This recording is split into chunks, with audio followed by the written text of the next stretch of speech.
Bismillahirrahmanirrahim. Assalamualaikum warahmatullahi wabarakatuh. Innal hamdalillah nahmaduhu wa nasta'inuhu wa nastaghfiruh wa na'udzu billahi min syururi anfusina wa min sayyiati a'malina may yahdihillahu fala mudhillalah wa may yudhlilhu fala hadiyalah. Qala Allah ta'ala fil Qur'anil Karim, ya ayyuhalladzina amanu taqullaha haqqa tuqatih wa la tamutunna illa wa antum muslimun. Al-ayat. Shadaqallahul azim. Marilah kita selalu memanjatkan rasa puja-puji syukur kita atas kehadiran Allah Subhanahu wa taala yang telah memberikan beribu-ribu kenikmatannya kepada kita semua, dari nikmat yang tidak terlihat sampai nikmat yang terlihat. Yang patut kita syukuri atas nikmat itu. Sesungguhnya apabila kita bersyukur atas nikmat-nikmat Allah yang telah Allah berikan kepada kita, maka niscaya Allah akan menambahnya dan akan melipat gandakannya. Maka dari itu kita wajib untuk mensyukuri dari sejak kita bangun tidur sampai kita tidur lagi. Kedua kalinya, salawat serta salam tak lupa tetap tercurah kepada baginda uswatun hasanah kita, yaitu beliau Nabiullah Nabi Muhammad sallallahu alaihi wasallam. Beliaulah yang telah mengajarkan kepada kita agama Islam yang sebenar-benarnya, yang telah membimbing kepada kita menuju jalan yang lurus, jalan yang benar, jalan yang diridhai oleh Allah Subhanahu wa taala,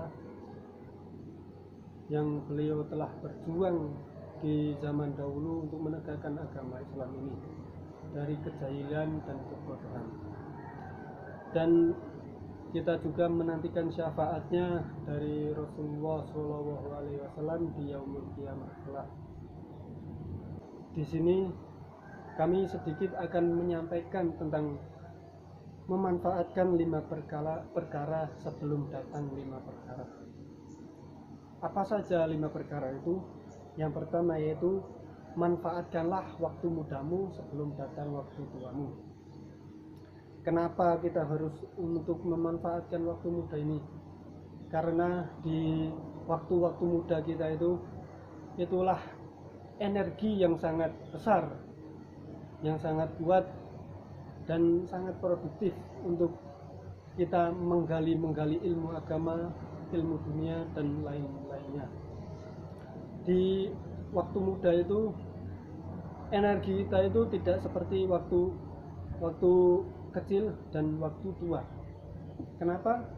Karena di waktu muda itu kita lagi semangat-semangatnya, dan di waktu tua kita sudah mulai kendor, sudah mulai rapuh.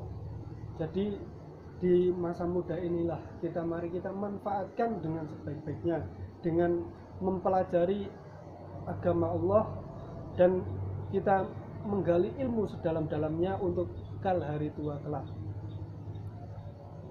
Maka dari itu kita senantiasa untuk memanfaatkan masa muda kita sebelum datang masa tua kita, supaya kita tidak menyesal di masa tua kita karena kita telah melalaikan masa muda ini. Yang selanjutnya, manfaatkanlah waktu sehatmu sebelum datang waktu sakitmu. Kita hidup, ada kalanya kita sakit, ada kalanya, tapi banyakkan kita sehat. Sebelum datang sakit, mari kita manfaatkan waktu sehat kita. Kita pergunakan sebaik-baiknya waktu sehat kita dengan beribadah kepada Allah Subhanahu wa taala. Sebelum apabila kita telah diberikan sakit, pasti kita akan mengeluh sakit itu. Kita tidak bisa melaksanakan ibadah dengan maksimal, kita tidak bisa melaksanakan kegiatan dengan maksimal pula. Yang kita rasakan hanya kesakitan saja. Maka dari itu kita selalu untuk memanfaatkan waktu sehat kita dengan kita mendekatkan diri kepada Allah Subhanahu wa taala. Marilah kita selalu untuk memanfaatkan masa sehat kita sebelum datang masa sakit kita. Yang selanjutnya yaitu manfaatkan masa kayamu sebelum datang masa miskinmu, di mana kita diberikan ujian yang sangat berat kepada Allah, yaitu ujian harta. Yang harta mudah untuk kita cari, juga mudah untuk menghilang. Maka dari itu, untuk menambah keberkahan harta kita, mari kita manfaatkan. Apabila kita diberikan kekayaan, kita manfaatkan dengan mensedekahkan harta kita ini. Supaya apa? Supaya harta kita itu menjadi berkah dan akan dilancarkan rezeki kita dan lipat gandakan harta kita. Dan kita beramal itu bukan untuk untuk mensucikan harta saja, tetapi kita menjadikan itu sebagai ladang amal kita. Apabila harta kita sedikit saja untuk diberikan kepada madrasah-madrasah atau masjid-masjid yang sedang pembangunan, di situ amalan kita akan menjadi amalan jariah, amalan yang tak akan terputus walaupun kita telah mati. Maka apabila kita mendapatkan kekayaan, mendapatkan melimpah rezeki, maka kita marilah sedekahkan harta kita. Yang selanjutnya yaitu memanfaatkan masa luangmu sebelum datang masa tuamu.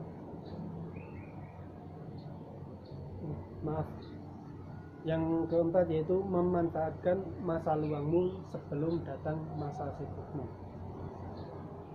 Kita di sini diberikan 24 jam dalam sehari. Pastilah ada kita masa luang kita. Maka marilah kita manfaatkan masa luang kita itu untuk mengabdikan diri kepada Allah, menyembah kepada Allah, mencari manfaat untuk kehidupan kita kelak. Dari bangun tidur kita senantiasa untuk berdoa, beristighfar, dan membaca kalam-kalam Allah. Dan juga kita untuk meluangkan waktu kita untuk melaksanakan sholat sebelum fajar, sholat qobliyah subuh, dan juga kita melaksanakan sholat 3/4 di malam hari, yaitu sholat tahajud. Maka dari itu, marilah kita manfaatkan waktu kita yang masih banyak luang ini, kita manfaatkan untuk beribadah kepada Allah sebelum datang masa sibukmu. Apabila telah datang masa sibuk kita akan sulit mencari waktu untuk beribadah kepada Allah. Maka dari itu kita senantiasa untuk memanfaatkan waktu kita ini. Yang terakhir yaitu manfaatkan masa hidupmu sebelum datang waktu matimu.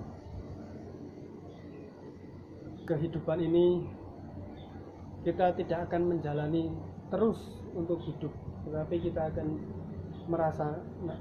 merasakan apa itu.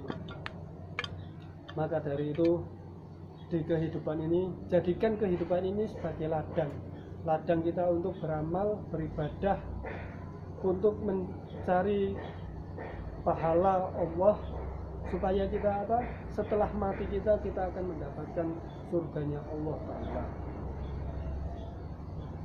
Maka dari itu, marilah kita manfaatkan 5 waktu itu, yaitu yang pertama, waktu mudah sebelum datang waktu tua, waktu sehat sebelum datang waktu sakit,